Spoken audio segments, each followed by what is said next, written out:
Bueno, pues cuando yo tenía 17 años empecé en el Colegio de las Madres. Tú estás ahora en la Universidad del Sagrado Corazón, que es el Colegio de las Madres. Y allí en mi primer año inmediatamente empezamos en el teatro. Había una profesora, una madre, la madre Guevara, que era una mujer, una humanista tremenda, y ella quería que nosotros tuviéramos acceso a diferentes cosas. Había un glee club donde algunas las que tenían buenas voces cantaban, las que nos interesamos en el teatro fuimos al club dramático. Y en ese club dramático di yo los primeros pasos en teatro. Mis primeras obras fueron siempre haciendo de hombre, porque mi estatura y mi voz podía ser de hombre, y en ese momento los hombres no eran permitidos en el Sagrado Corazón, nunca, ni siquiera de visita. Así que yo el primer trabajo que hice fue en una obra española, no es una gran obra, pero hacíamos obras un poquito livianas, ¿verdad? Mamá de Martínez Sierra, en que yo hacía el amante, me enamoraba de la madre y de la hija. La madre era Maricuchi Seno, que todavía vive, y la hija era Julita Pérez Guerra, que ya se murió. Bueno, para mí fue terrible esa experiencia de hacer como hombre. En primer lugar, yo tenía una melena hasta acá y teníamos que cogerla en ringlets pequeñitos, luego pegarnos al pelo y con brillantina echarnos un pelo por ahí. Y nos veíamos horrorosas. Y entonces lo mismo en el pecho, aquí nos amarraban una toalla o algo para quitarnos todas las formas femeninas. O sea, era hasta cierto punto un suplicio, pero también era un modo de uno, es una dinámica interesante, una mujer hacer de un hombre y tratar de hacerlo lo más convincente que pueda, ¿verdad? Y era lo que hacíamos nosotras. Yo no creo que nos quedara muy mal, pero nosotros no nos sentíamos muy mal haciendo de hombre. También hice el enamorado en Almas Brujas de otro español, Linares Rivas. Y yo en esa obra era el enamorado, era como un poeta enamorado. Para poder dar la talla de un hombre enamorado, Piri Fernández me puso a aprender a fumar cigarrillos. Así que era todo aquello sí que fue terrible porque yo me mareaba, yo nunca había cogido un cigarrillo y en el colegio estaba prohibido fumar. Y después hice también en El Genio Alegre un personaje cómico. Es decir, siempre todos esos años estuve haciendo personajes de varón, hasta mi cuarto año. En mi cuarto año, la madre Guevara, que era una mujer muy observadora, se había dado cuenta que a mí me gustaba el teatro y que podía hacer algo mucho mejor. Y me dijo, usted tiene que hacer una obra de mujer antes de irse de aquí. Y ella misma escogió Locura de Amor de Tamayo y Baus para que yo hiciera el papel de Juana la Loca. Es un papel, son 5 actos y en los 5 actos la reina está presente. Es una obra que es terrible para aprenderse y para todo porque es mucho trabajo. Y además es un personaje de una fuerza dramática tremenda. Y yo, pues gracias a Dios, pude, ya en esa obra nos dirigió don Emilio Belaval. Don Emilio nos dirigió en unas cuantas obras. Con él aprendimos mucho. Era un señor maravilloso y además sabía mucho de teatro, escribía también, era dramaturgo y era con nosotras como si fuera un papá, pero nos guiaba muy bien en el teatro.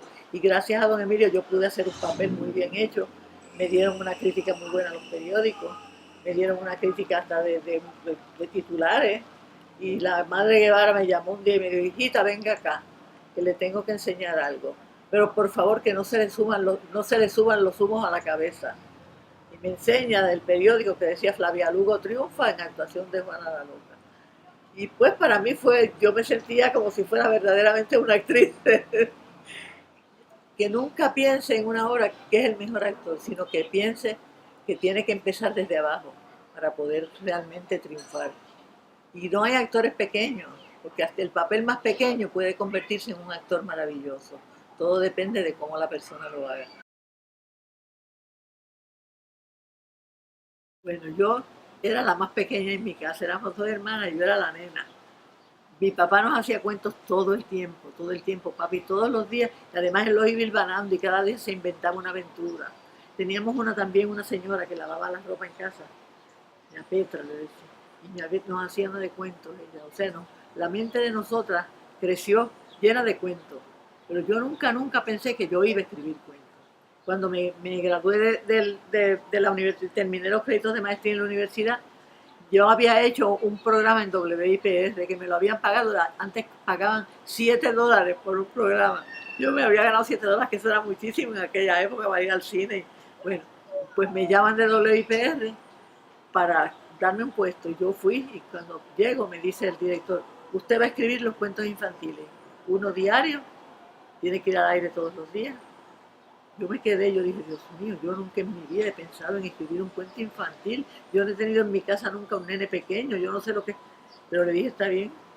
Me fui a la librería Campos que había en San Juan, que ya no existe. Compramos allí muchos libros.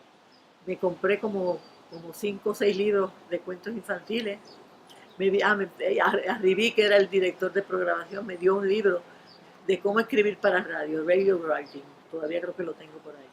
Me vine, me leí ese libro, preparé un cuento, me leí un cuento, al otro día llegué, me senté a la maquinilla, me dieron cómo adaptar cuentos, los cuentos al radio, porque había que adaptarlos a la cosa, al lenguaje radiofónico. Y entonces me senté a la maquinilla, tardé el día entero, y a las 4 de la tarde fui y entregué el cuento. A Ribí le pareció bien. Bueno, estuve así, entonces yo escribía con dos, no sabía escribir maquinilla, así. Abelardo Díaz Alfaro, que era mi compañero de trabajo, decía, la gallina picando maíz, porque yo así, era así, buscando las letras. Entonces, a los 3 meses, ya me decían el rayo de la maquinilla, porque yo escribía así. Y además, a los 3 meses yo dije, yo no voy a adaptar más cuentos. Me preocupaba mucho a mí adaptar cuentos, porque en la adaptación puede irse algo importante para el que ha escrito el cuento, tú sabes. O sea, que tú lo transformas, cuando tú lo adaptas, tú lo transformas. Y puede ser muy bien que un cuento bueno hasta lo convierta, o un cuento malo lo hagas uno bueno, pero a mí me preocupaba mucho eso de bregar con cuentos escritos por otros. Entonces dije, yo los voy a escribir, yo me los voy a inventar. Y en ese momento decidí, y yo escribía todos los días de mi vida durante 3 años, un cuento infantil. Y cualquier cosa, llegó un momento en que yo de ver una hoja seca podía escribir una historia de esa hoja seca para niños. O sea, llega un momento, y ahora no lo puedo hacer, fíjate que tengo más educación, que he tenido hijos, pero en aquella época llegó el momento en que a mí lo más minucioso, yo podía escribir, al llegar a la estación yo me sentaba y escribía un cuento de aquello. Pues entonces, Abelardo Díaz Alfaro, que yo era la única persona en Puerto Rico que vivía del cuento. Y porque pues, todo dependía de... Y además yo trabajaba en el micrófono, de actriz también. Así que esa fue una experiencia extraordinaria para mí, aprendí muchísimo, aprendí control también. Tuve un jefe que era maravilloso, Paco Arribí, que fue luego un íntimo amigo de mi marido y que era un dramaturgo. Él hizo una obra y estando trabajando yo allí, todavía no me había casado, trabajé en una obra de Arribí en el Tapia, el caso del muerto en vida. Tuve unas experiencias maravillosas y cuando tuve mi primera nena renuncié cuando iban a ser Flavita y tengo una carta que me pusieron: en el momento en que usted quiera volver, puede volver. Todavía la tengo por ahí guardada porque para mí fue tan importante esa etapa de mi vida. En primer lugar, yo empecé a hacer algo que nunca en mi vida había soñado hacer, fue cambiar totalmente. Yo me preparé para enseñar, bueno, mi primera experiencia fue enseñando inglés en Guayanilla. Yo había estudiado español y francés y enseñé inglés. Bueno, pero esa experiencia no fue muy buena. Fíjate, yo tenía un novio hacía 5 años, pero cuando fui a la universidad a hacer la maestría yo quería coger algo de teatro, algún curso de teatro, pero los cursos de teatro y los de maestría coincidían a las horas de la tarde y no pude coger teatro. Entonces me matriculé en una clase de técnica teatral que la daba un profesor español que había llegado como profesor visitante. Ese fue mi marido. Bueno, él me contaba después que él me vio pasar por un pasillo y le había preguntado al decano, que también era español, don Sebastián, ¿quién es esa muchacha? Y que don Sebastián le dijo, se llama Flavia Lugo y es actriz de teatro. Pasó el tiempo y él me vio a mí en la clase y me dice, niña, ¿qué usted hace aquí? A mí me dijeron que usted era actriz, esto no es una clase de actuación. Y yo le dije, lo que pasa es que yo no puedo coger actuación y quiero estar relacionada con el teatro y por eso he cogido esta clase con usted. Entonces él me molestaba tanto, me hacía la vida tan imposible. Una vez me mandó a San Juan a buscar una utilería para una obra de teatro que se iba, él era de un francés, bueno, se me olvidó, no me acuerdo cuál. Y entonces yo llegué sin la utilería y le dije, no lo pude conseguir. Y me dijo, usted es una inútil. Y me dio así en la mesa. Y yo le dije, a mí no me grita ni mi padre. Y me fui de la clase y me di de baja. Entonces pasó un semestre completo que yo no lo vi más. Cuando él regresó ya yo trabajaba en WIPR como libretista y actriz. Y un día yo salí de la estación a las 12 para ir a Río Piedras a almorzar. Y en la próxima parada subió él. Solamente había un asiento disponible al lado mío. Entonces él se sentó y me miró y me dijo, ¿todavía tiene novio? Y dije, todavía. Y ese día yo decidí que me iba a casar contigo. Y así nos casamos a los 7 meses. Fue un noviazgo también con todas esas cartas que me escribía, lleno de sorpresas. Él me da una sorpresa a cada rato, de mucho romanticismo. Fue maravilloso, un noviazgo de esos como de película, o mejor que de película, porque él era un hombre tan, digo, era muy atractivo, pero al mismo tiempo era un hombre tan comprensivo, me trataba con un cariño y con un respeto tan grande. Fue un noviazgo bien bonito y a los 7 meses nos casamos y vivimos solamente 18 años, él se murió y sin embargo yo puedo decir que mi matrimonio fue de los mejores matrimonios que puede haber en el mundo. A mí me quedó un recuerdo para toda la vida. Entonces, aquí en mi casa, aquí los nenes buscan algo, búscalo en el estudio de papi y hace 47 años que se murió. O sea que él está presente. Yo pensé, nosotros vamos a vivir con la presencia de él siempre. Y de hecho, en la primera Navidad él se murió el 29 de diciembre y él siempre me hacía una carta el día de Año Nuevo y el día de Reyes. Yo sabía que no la iba a tener, pero mis hijos me escribieron la carta.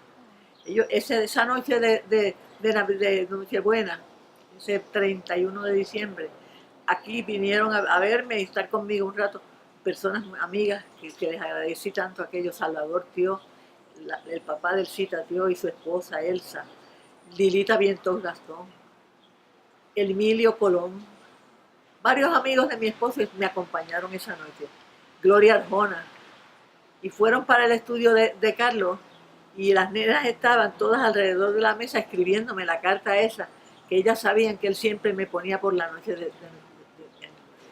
entonces la carta dice, hoy empezamos un año sin papi, pero será como si él siempre estuviera con nosotros, y así ha sido. O sea, en esta casa no se habla de él como una persona que se murió, sino se habla de una presencia que siempre tiene algo importante en esta casa. O sea, es una presencia. Él está aquí. No es la cosa de espíritu ni nada de eso. Es una presencia tan grande de tantos recuerdos buenos que no se acaban nunca. Each night I ask the stars up above, why must I be a teenager in love?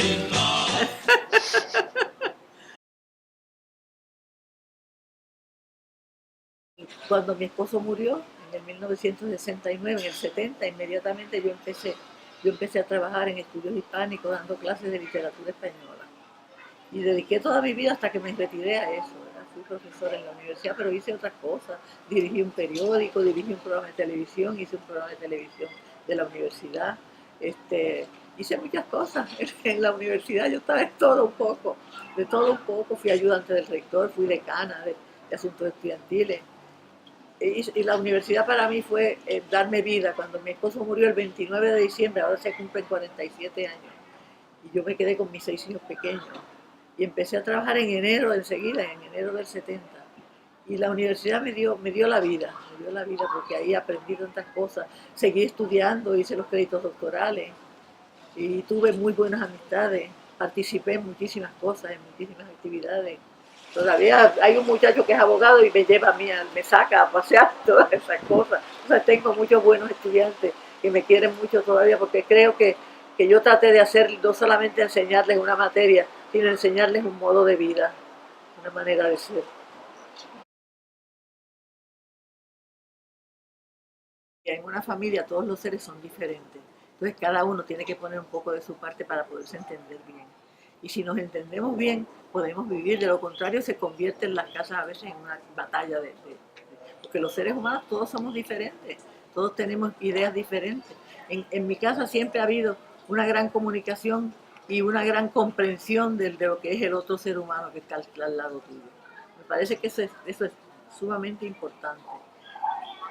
Y creo que la educación también, uno tiene que tratar de mejorarse en todos los aspectos de la vida, no solamente intelectualmente, sino también espiritualmente, hasta físicamente. Yo creo que el ser humano tiene que pensar que es un ser, les digo, que vale muchísimo, ¿verdad? Y que por lo tanto se tiene que ir mejorando cada día un poco más en todos los aspectos. Hay mucha gente que piensa que es intelectualmente nada más, ¿no? El que se mejora nada más intelectualmente no llega a donde debe llegar, porque el mejoramiento espiritual es tan importante como cualquier otra cosa. Digo, eso es mi manera de ver la vida.